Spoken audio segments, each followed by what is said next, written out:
Gonna come right across, right across, right across.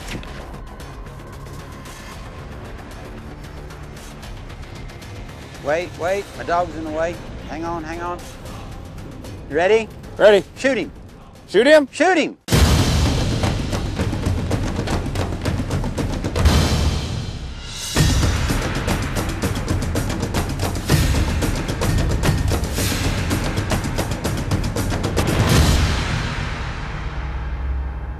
Welcome to North American Hunter.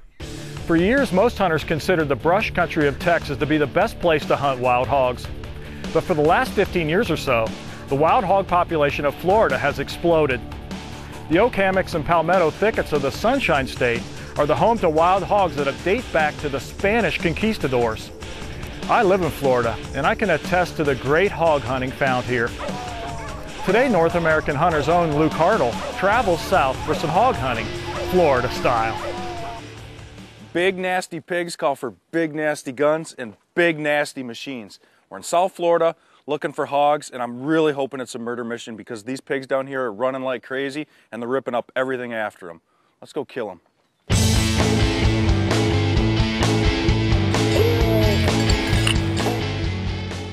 I've hunted hogs across a good bit of the South, and it's a little bit different no matter where you go. But I hadn't hunted hogs here in Florida, and to make this trip exceptional, we're doing it behind dogs. I thought I knew what I was getting myself into, but when I suited up the first morning and Joey pulled up on this cool buggy, the first thing I wanted to do was drive it. The second thing I wanted to do was hunt off of it.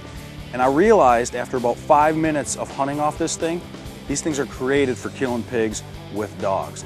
And in the hog hunting scenarios, we like them because we want you to be shooting down rather than shooting on level terms with it. A bullet comes out and, you know, turns on a bone or something like that, and shoots a dog's foot off. That's always the bad part of the day. And perhaps just as importantly, pigs are nasty, mean critters. I'd rather be 6 feet up in the air shooting down at them than looking down the snout of his nose shooting at him. Pros Pointers, brought to you by Can-Am. The facts say a lot, the ride says it all. What do all of us do when we're getting ready for a gun hunt? We take the firearm, we go to the range, and we zero it. So now the gun's ready, but what about you? Now at most ranges, you're not going to be able to practice for the kind of hunting situations you're going to be in, and that's where the tennis ball comes in. Now the concept of this is super simple. You toss the tennis ball, and you shoot it. From here, it's up to you to bust into real-world hunting situations. Toss your tennis ball out, and this is obviously your target. Then quickly hop into either prone, kneeling, sitting, or offhand shooting positions, get on target, and shoot it quickly. Go to your tennis ball and do it again.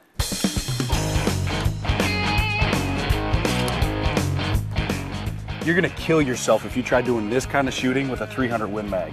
This practice is perfect for an air gun, and it's perfect for a scope designed specifically for this kind of shooting.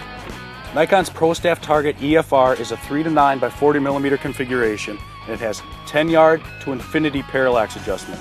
What does that mean? That means you can focus on stuff way close, or you can focus on stuff a long, long ways away. So the next time you're heading to the range, don't forget your tennis ball. Let's see Johnny McEnroe do this.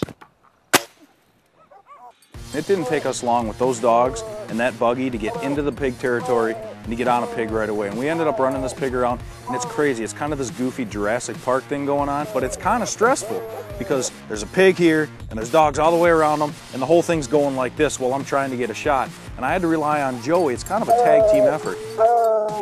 Wait now, don't shoot. Wait till I tell you. I'm gonna get them dogs back, and then when I say shoot, I want you to instantly pull the trigger. You ready? Got it.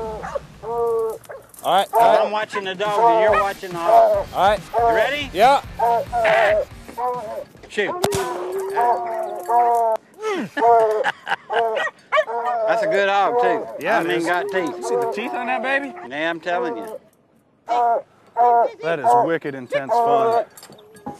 I think I'm the most jacked up one out of all of them, and I wasn't down there in his face. Man, what a pig! I'll take that. The teeth on that boy. They are sharp. Yeah. I didn't expect them to be this sharp. Yeah, they're sharp as razors. It's a good shot too, and right there on the money. Well, now that we got this ugly critter dead, what are we gonna do with him? Well, we're gonna throw him on the truck and kick them dogs out, see if we can't find his daddy.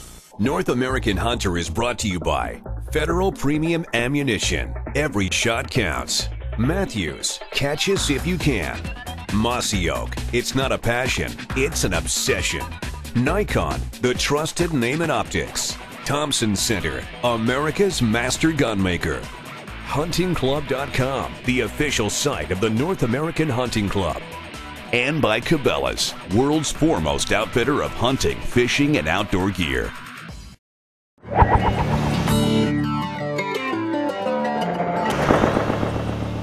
When it comes to draw weight, it is super important to get everything set on your bow specifically to you. Now with draw weight, the last thing you want to do is have too heavy of a weight. Not only could you possibly not get to full draw when you're in the field, but you also could add a ton of extra movement and potentially spook the game you're after. So one thing I like to do when you're looking for draw weight is start a little lower. Your back muscles are muscles that most people don't use on a regular basis, so the more you shoot, the more you'll build them up. Now one thing to do, a lot of people wonder, well, what's the best exercise to do to build up those muscles? It's really quite simple. Shoot your bow. That's the best thing to build those muscles up. Sure, there's a lot of things you could do in a gym, but by shooting your bow, you will get much stronger, quicker, and you'll become a better shot. Now lastly, when it comes to draw weight, start out lower. Most bows come in 10-pound increments, so start out at the low end of it and build yourself up. If you ever get in a situation where you're on your knees or you're sitting, you'll be happy you had a lower draw weight and you'll be much, much more successful. We got up morning number 2 and I had one mission in mind. I wanted a big pig. I didn't care how many pigs were on this property. I wanted the top 5% of the biggest pigs. I wanted the biggest, ugliest, nastiest looking critter. And I'll be darned if we didn't get 5 minutes out of the gate that morning. We're driving along, the dogs are standing up on the deck sniffing away, and it was upwind a bit. I don't know how I saw it. Big old pig sticks his head up and he looks at us and I'm like, that's a pig and I want that one right there.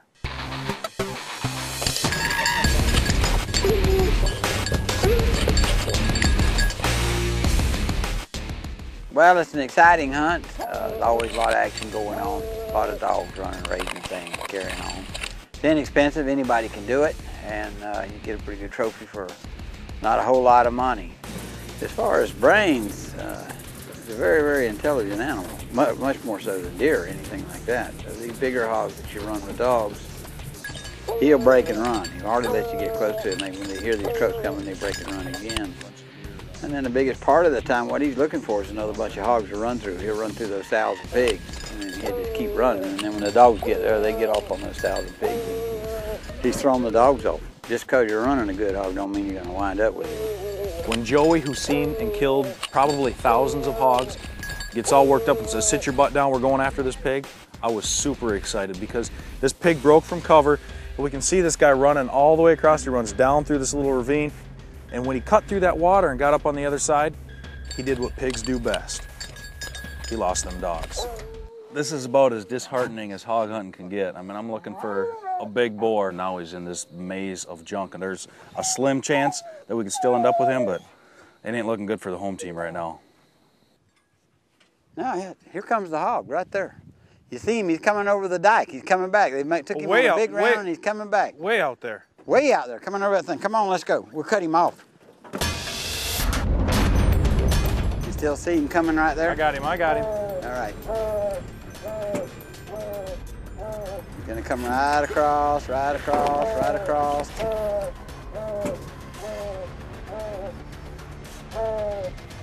Wait, my dog's in the way. Hang on. You ready? Ready. Shoot him. Shoot him? Shoot him. I didn't see it. No, I think he hit him a little bit back, and he went right across into these cabbage trees. Right on the other side of that dead tree right there? Yep. We'll just go over there and see if we can, we'll find a little bit of blood, and then we'll put blue duck on it and see if we just carry him right on. We'll see what we can do. I don't know, ready? Idea. I'm ready, let's go. I had no idea if I hit him or not.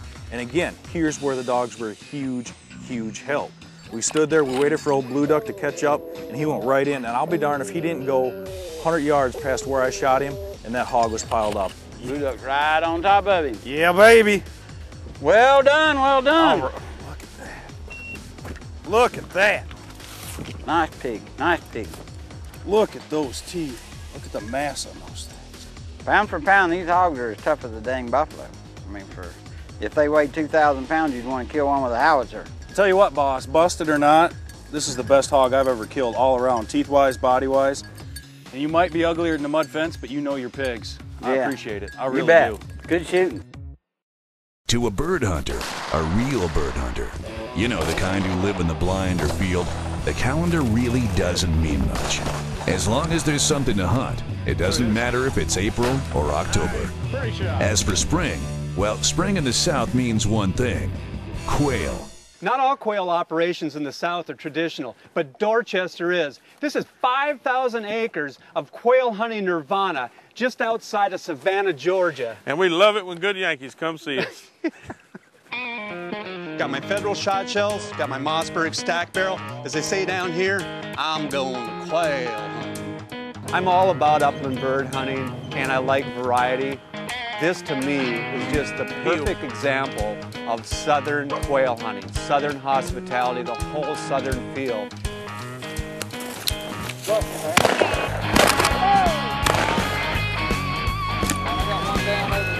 Wow, they're fast. Man, they're fast.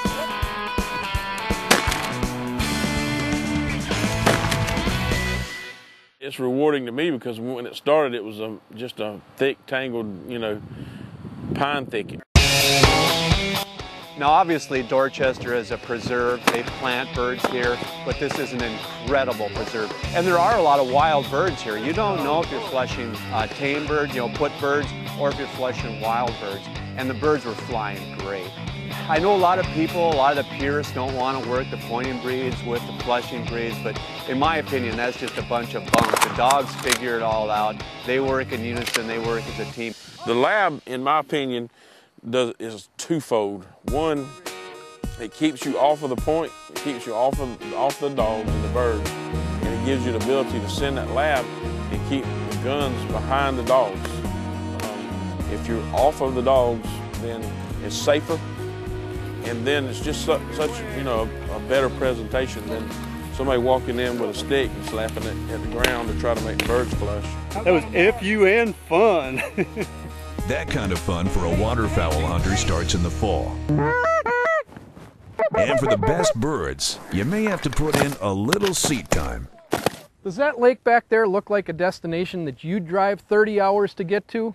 Well, it sure does to me. This is Kimmel Lake, just north of McLennan, Alberta. And it is the middle of the hourglass when it comes to the waterfowl migration.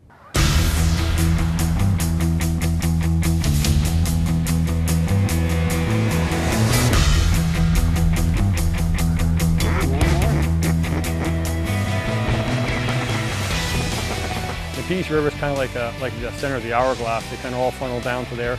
They'll stage here. We're the first lakes in the area that can actually stage. There's no farmland north of us. It's all boreal forest, which is great wetland habitat. So all the birds just stage here, and then from here they just fan out. They go to BC, southern Alberta, Saskatchewan, Manitoba, and they work their way through the states. In a few short words, majestic, grand, wide open, and birds, birds, birds.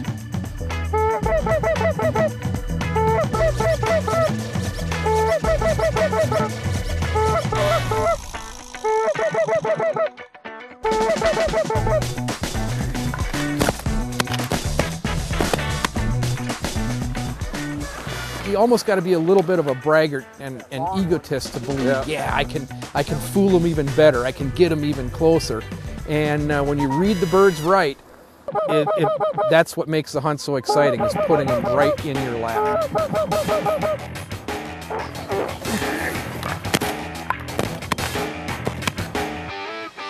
Double! Woo! This new product, close range, it's under the Black Cloud family. It's all flight stopper steel, which has that cutting edge on it.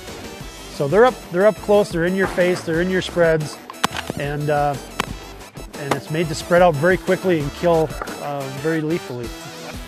On the deck. Don't have to make a sound.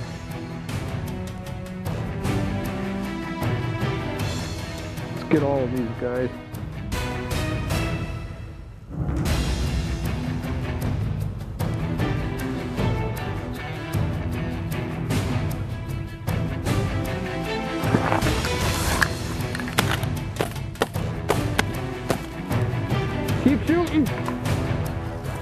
That's the way I like it. Right down on the ground, wings out, legs down, right in the face. We closed the day in a picked field, and we weren't sure what was going to show up, whether it was ducks or geese. Out of nowhere came these pintails. I'm not talking one or two flocks. There were multiple flocks, and each one was